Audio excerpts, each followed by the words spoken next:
So looking at some solutions to this and a possible way to score it. There is an association on Part A. There is an association. They've put it in context with West Coast and East Coast students, and they've given me a direction. They explained where they got it from as well, that it was from the graphs. You could use graphs or the table, as I said before, and these could be an estimate. It says for an E, you can have differences either on the table or the frequencies with percents or the graph. You've basically got to justify what you're saying. They do mention, this teacher, that if we say there's no association, and that's because even though there's a difference, the difference is not that big, you could still get an essentially correct with good, proper explanation. I think if all you said was this stuff here in green, you'd probably get a partial without actually justifying where you got that.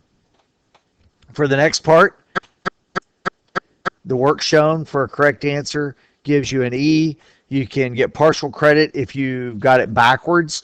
So if you said, what's the probability that they used it given they're from the West Coast, you could do it backwards. They gave you a partial credit on that. And I liked what I did where I had the given here. What's the probability that they used it given that, backwards.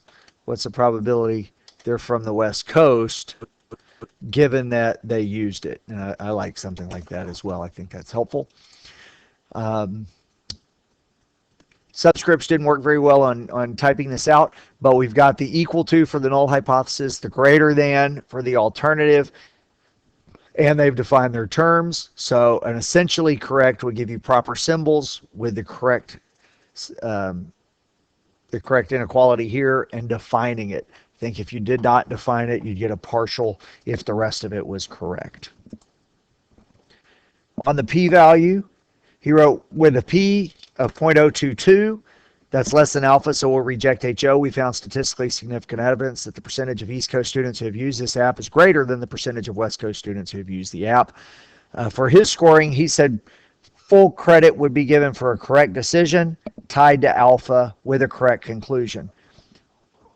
I didn't see an alpha, so when I said it, I said since the p-value is low, and that would also work. If there is an alpha, you have to use it. If there's not an alpha, you can either make one up, or you can just refer to a small p-value or a not small p-value to make that work. And partial credit will give you 2 out of the 3 components. Or 2 out of 3 components will give you a partial credit, I guess. All right, so on this one, the scoring that he used was we needed a bigger sample size to decrease the likelihood, and that's because the standard deviation of the sampling distribution decreases and allows me to see that difference more clearly.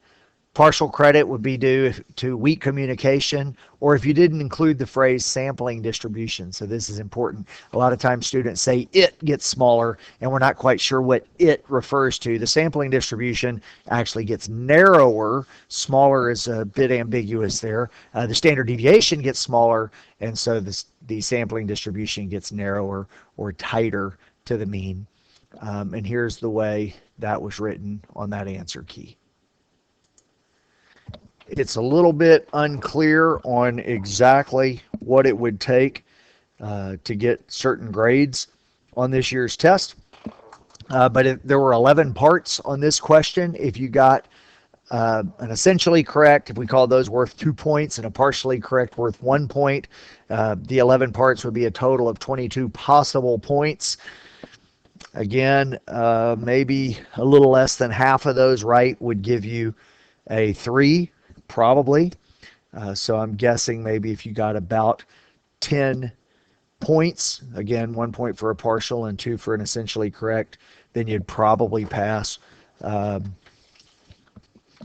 Maybe. So hopefully this gives you some idea of where you're sitting.